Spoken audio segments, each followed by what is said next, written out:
अस्सलाम वालेकुम व्यूअर्स, आप देख रहे हैं horse power car review series, जहां हम आपके लिए डिफरेंट गाड़ियों के डिटेल रिव्यू लेकर आते हैं। आज हम आपके लिए टोयोटा की हाइब्रिड कार एक्वा 2013 मॉडल का डिटेल रिव्यू लेकर आए हैं।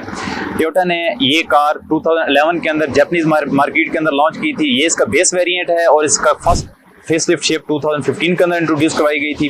टोयोटा एक्वा अपनी शानदार परफॉर्मेंस, अपनी हाइब्रिड टेक्नोलॉजी, फ्यूल एफिशिएंसी और इन्वायरमेंट फ्रेंडली होने की वजह से मार्केट के अंदर बहुत मशहूर हुई है। आज के इस रिव्यू के अंदर हम इसके हर पहलू के ऊपर बात करेंगे, जैसा कि इसका डिजाइन, इसके फीचर, इसकी परफॉर्मेंस और इसकी पार्ट्स अवेलेबिलिटी के बारे में डिटेल में बात करेंगे। Starting from four front, Toyota aqua का फ्रंट डिजाइन काफी स्टाइलिश और मॉडर्न है। इसकी शार्प हेडलैम्प्स और स्लीक ग्रिल इस गाड़ी को एक अग्रेसिव और डायनामिक लुक देती हैं। हेडलाइट्स में हेलोजन लैंप्स यूज किए गए हैं जो रात के वक्त रोड पर अच्छी रोशनी प्रोवाइड करते हैं। इसके बोनट डिजाइन की अगर बात करें तो बोनट का डिजाइन भी एरोडायनामिकली क्राफ्टेड है, जो ना सिर्फ गाड़ी की लुक को एनहांस करता है बल्कि फ्यूल एफिशिएंसी को भी इंप्रूव करता है। फ्रंट में टोयोटा का लोगो प्रोमिनेंट है जो इसकी ब्रांड आइडेंटिटी को हाईलाइट करता है। और फ्रंट बम्पर के अंदर टू पार्ट्स के अंदर ग्रिल्स मौजूद हैं जो इसके कूलिंग सिस्टम के लिए बहुत मुफीद है। इसकी साइड प्रोफाइल की बात करते हैं तो टोयोटा एक्वा की साइड प्रोफाइल काफी स्लीक और एरोडायनामिक है, जो इस गाड़ी को एक स्पोर्टी और मॉडर्न लुक देता है। पहली नजर में ही इसका स्ट्रीमलाइन डिजाइन और स्मूथ लाइंस आपको इंप्रेस कर देती हैं।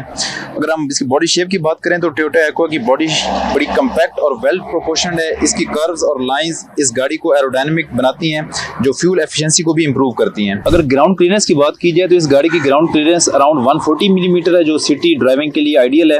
नैरो स्ट्रीट्स और स्पीड ब्रेकर्स पर इस गाड़ी को हम इजीली हैंडल कर सकते हैं। Fuel tank cap passenger side पर पोजीशनड है और उसकी फ्यूल टैंक कैपेसिटी 36 लीटर्स है। अगर व्हील्स की बात की जाए तो Toyota Aqua 2013 model standardly 15 inch wheel cups के साथ आती है जो स्टाइलिश और ड्यूरेबल हैं। इन व्हील्स का डिजाइन ओवरऑल लुक को एनहांस करता है। ये इसके अंदर आफ्टर मार्केट अलॉय रिम इस्तेमाल किए गए हैं। इसकी ब्रेक सिस्टम की बात करें तो फ्रंट के अंदर डिस्क ब्रेक्स दी गई हैं और रेयर के अंदर ड्रम ब्रेक्स दी गई हैं। साइड विंडोज और मिरर्स की अगर बात करें तो साइड विंडोज और मिरर का डिजाइन भी फंक्शनल और एस्थेटिकली प्लीजिंग है। पावर एडजस्टेबल साइड मिरर्स हैं और ये बड़े कन्वीनियंट हैं और ब्लाइंड स्पॉट्स को भी मिनिमाइज करते हैं। और ये बॉडी कलर के अंदर साइड व्यू मिरर्स दिए गए हैं और साइड मिरर्स पर हमारे पास इंटीग्रेटेड इंडिकेटर्स भी हैं जो मॉडर्न लुक के साथ साथ सेफ्टी फीचर्स को भी एनहांस करते हैं। डोर हैंडल्स की अगर बात की जाए तो डोर हैंडल्स के प्लास्टिक के अंदर दिए गए हैं और बॉडी शेप के अंदर ही दिए गए हैं। इसके बैक डिजाइन की बात करें तो इसमें सबसे नोटिसेबल चीज इसकी टेल लाइट्स हैं। ये लाइट्स स्लीक और मॉडर्न डिजाइन के साथ आती हैं जो गाड़ी को रात में भी इजीली डिस्टिंग्विशेबल बनाती हैं। रेयर बम्पर का डिजाइन भी एरोडायनामिक और स्टाइलिश है जो गाड़ी को एक एरोडायनामिक लुक देता है। इसकी शेप और टेक्सचर ओवरऑल डिजाइन को एनहांस करती है। इस वेरिएंट के अंदर रेयर स्पॉइलर दिया गया है जो कि ना सिर्फ इसकी एस्थेटिक्स को एनहांस करता है बल्कि हाई स्पीड के ऊपर इसकी एरोडायनामिक्स को भी इंप्रूव करता है। इसके स्पॉइलर के अंदर हाई माउंट ब्रेक लाइट्स भी दी गई है। इसके रेयर स्क्रीन के अंदर वाइपर की ऑप्शन है। उसके साथ हमारे पास प्लास्टिक के अंदर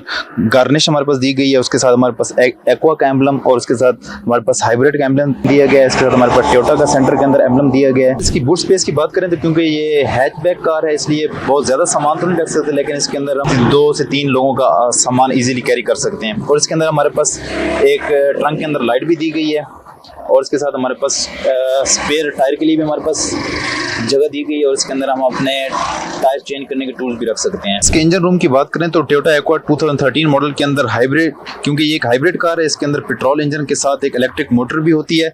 इसका इंजन सेटअप काफ़ी एडवांस है और फ्यूल एफिशिएंसी को मैक्सिमाइज करने के लिए डिज़ाइन किया गया है। तो इसके जो इंजन है इसके अंदर जो इस्तेमाल किया गया है ये 1500 CC double overhead camshaft petrol engine इस्तेमाल किया गया है। ये इंजन एफिशिएंट परफॉर्मेंस और स्मूथ ड्राइविंग एक्सपीरियंस प्रोवाइड करता है। इंजन के साथ ही एक इलेक्ट्रिक मोटर भी दी गई है जो कि पेट्रोल इंजन को सपोर्ट करती है।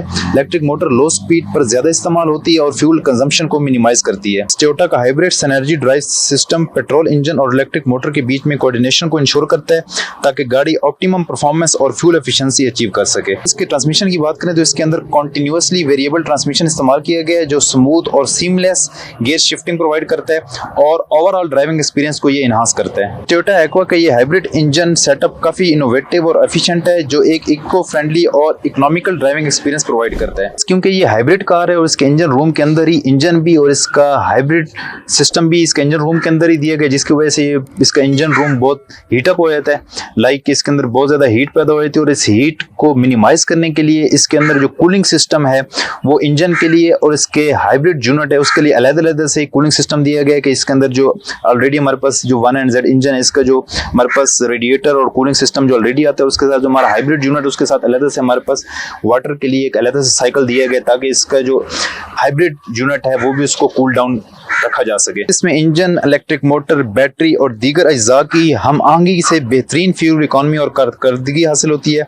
ये गाड़ी ना सिर्फ फ्यूल बचाती है बल्कि माहौल दोस्त भी है, जो कि आज के दौर की एक अहम ज़रूरत है। इसके इंटीरियर में आप चलते हैं तो अगर इसके हम रिमोट की बात करें तो इसमें रिमोट में हमारे पास एक साइड पर टोयोटा का मोनोग्राम और दूसरी साइड पर लॉक अनलॉक का बटन है और इसके साथ हमारे पास स्मार्ट अनलॉक का ऑप्शन भी इस गाड़ी के अंदर हमारे पास दी गई है। इसके अंदर रिट्रैक्टेबल मिरर्स दिए गए हैं, जब आप इसको आप लॉक और अनलॉक करते हैं तो इसके मिरर्स ऑटोमेटिकली रिट्रैक्ट हो जाते हैं। इसके अगर ड्राइवर डोर की बात करें तो इसके अंदर हमारे पास हार्ड प्लास्टिक इस्तेमाल किया गया है और इसके साथ हमारे पास ये पावर विंडोज के बटन मौजूद है, हमारे पास डोर लॉक अनलॉक का बटन हमारे पास और पावर विंडोज को लॉक करने का बटन हमारे पास मौजूद है और इसके साथ हमारे पास डोर हैंडल्स प्लास्टिक के अंदर दिए गए हैं और इसके अंदर हमारे पास एक चारों दरवाजों के अंदर हमारे पास स्पीकर्स दिए गए हैं और इसके साथ हम डोर बिन के अंदर एक हाफ लीटर बोतल रख सकते हैं और उसके साथ हमारे पास स्मॉल कंपार्टमेंट है जिसमें हम कुछ सामान रख सकते हैं। इसके स्टीयरिंग व्हील की बात करें तो इसके अंदर 4 स्पोक स्टीयरिंग दिया गया है जिसके अंदर हमारे पास लेफ्ट साइड पर हमारे पास मल्टीमीडिया के कंट्रोल्स और राइट साइड पर हमारे पास क्लाइमेट चेंज के कंट्रोल्स मौजूद हैं और इसके अंदर हम स्टीयरिंग के अंदर हमारे पास अप डाउन की ऑप्शन और इन आउट की ऑप्शन भी मौजूद है इसके एडजस्टमेंट्स के लिए और स्टीयरिंग के साथ हमारे पास राइट साइड पर ये पुश स्टार्ट स्टॉप का बटन और हमारे पास साइड व्यू मिरर्स जो हैं उनके एडजस्टमेंट्स के बटन हमारे पास भी मौजूद हैं और रिट्रैक्टेबल मिरर्स की ऑप्शन हमारे पास मौजूद है। इस बटन के जरिए हम अपने मिरर्स को रिट्रैक्ट कर सकते हैं और हमारे पास हेडलाइट की एडजस्टमेंट्स की ऑप्शन भी राइट साइड पर दी गई है और इसके साथ राउंड के अंदर खूबसूरत हमारे पास एयर वेंट्स दी गई हैं और इसके साथ ऊपर भी एक स्केयर के अंदर एयर वेंट दी गई है। इसके सेंटर डैश के अंदर हमें 7 इंच TFT LCD डिस्प्ले दिया गया है। इसके नीचे हमारे पास क्लाइमेट कंट्रोल का बटन दिया गया है। इसकी AC की थ्रो बहुत अच्छी है, डिजिटल क्लॉक दी गई है, हमारे पास डिजिटल क्लॉक के बटन्स हमारे पास यहाँ मौजूद हैं और क्लॉक के ऊपर हमारे पास हैजर्ड बटन दिए गए और उसके ऊपर हमारे पास AC वेंट सेंटर के अंदर दी गई हैं। इसका इंस्ट्रूमेंट क्लस्टर बहुत खूबसूरत डिजिटल डिस्प्ले के अंदर हमारे पास डैशबोर्ड के ऊपर दिए गए जिसके अंदर हमारे पास PRND के ऑप्शन मौजूद है। उसके साथ हमारे पास फ्यूल गेज है, डिजिटल फ्यूल गेज। उसके बाद हमारे पास चार्जिंग के लहजे से गेज बता रही कि गाड़ी की बैटरी भी कितनी चार्ज है और इसके साथ हमारे पास जो आउटसाइड टेम्परेचर है वो गाड़ी बताती है। उसका हमारे पास डिजिटल क्लॉक वो इंस्ट्रूमेंट क्लस्टर के अंदर ही दी गई है और इसके अलावा हमारे किस मोड के अंदर गाड़ी चल रही है, इको मोड है, EV मोड है, वो उस मोड की भी हमारे पास इंफॉर्मेशन वो हमें सामने डिस्प्ले में नजर आ रही होती है। साथ हमारे पास लेफ्ट साइड पर हमारे पास जो इंजन्स की जितनी भी हमारे पास और लाइट्स हैं या हाइब्रिड के अलावा जो गाड़ियां हमारे पास सिंपल गाड़ियां आती हैं उनके अंदर जो हमारे पास तमाम लाइट्स आती हैं वार्निंग लाइट्स उनके ऑप्शन मौजूद है। हमारे पास ब्रेक लाइट है, साथ हमारे पास वार्निंग लाइट्स हैं, ट्रैक्शन लाइट, ABS लाइट और अल्टरनेटर की लाइट और तमाम हमारे पास जो मुकम्मल डिस्प्ले पैकेज हमारे पास इंस्ट्रूमेंट क्लस्टर के अंदर मौजूद है। इसके पैनल की बात करें तो हमारे पास सबसे लेफ्ट साइड पर विंड स्क्रीन का फ्रंट डिफोगर का बटन, उसके साथ हमारे पास रेयर स्क्रीन का डिफोगर का बटन और उसके साथ हमारे पास इंटीरियर एयर के इनलेट का बटन और उसके बाद मोड चेंज का बटन हमारे पास और फैन की थ्रो का बटन और ऑटो क्लाइमेट कंट्रोल का बटन हमारे पास दिया गया है। इसमें सेंटर कंसोल में 2 कप होल्डर्स, उसके साथ एक स्मॉल कंपार्टमेंट और उसके साथ हमारे पास 12 वोल्ट्स आउटलेट भी मौजूद है। इसके अंदर ऑटोमेटिक ट्रांसमिशन दिया गया, ऑटोमेटिक ट्रांसमिशन लीवर हमारे पास और उसके साथ हमारे पास मैनुअल हैंड ब्रेक दी गई है। उसके साथ हमारे पास EVO मोड का बटन, इको मोड का बटन और उसके साथ हमारे पास सेंटर कंसोल के अंदर एक कंपार्टमेंट मौजूद है जिसके अंदर आप थोड़ा सामान रख सकते हैं और इसमें हमारे पास लेफ्ट साइड पर ग्लव बॉक्स दिया गया जिसके अंदर आप कुछ सामान रख सकते हैं। उसके साथ हमारे पास ओपनली एक कंपार्टमेंट भी मौजूद है और इसके साथ हमारे पास लेफ्ट साइड पर भी एयर वेंट्स मौजूद हैं और उसके साथ हमारे पास ड्राइवर और पैसेंजर दोनों साइड पर SRS एयर बैग्स दिए गए हैं। इसमें बहुत अच्छी क्वालिटी के हमारे पास सन वाइजर्स दिए गए हैं जिसके अंदर हमारे पास मिरर भी मौजूद है और इसके लेफ्ट साइड पर भी हमारे पास सन वाइजर मौजूद है जिसके अंदर हमारे पास मिरर की ऑप्शन भी मौजूद है और इसके सेंटर के अंदर हमारे पास ड्राइवर और पैसेंजर साइड दोनों साइड के लिए हमारे पास लाइट्स की ऑप्शन भी मौजूद है और इसमें वाइट डिस्प्ले के अंदर हमारे पास बैक व्यू मिरर भी मौजूद है। इसके रेयर डोर की बात करें तो इसके अंदर हमारे पास पावर विंडो का बटन, डोर लॉक अनलॉक का बटन हमारे पास और इसके साथ हमारे पास रेयर डोर्स जो हैं उनके अंदर भी हमारे पास स्पीकर दिया गया लेकिन रेयर डोर्स के अंदर हमें बिन नहीं दी गई।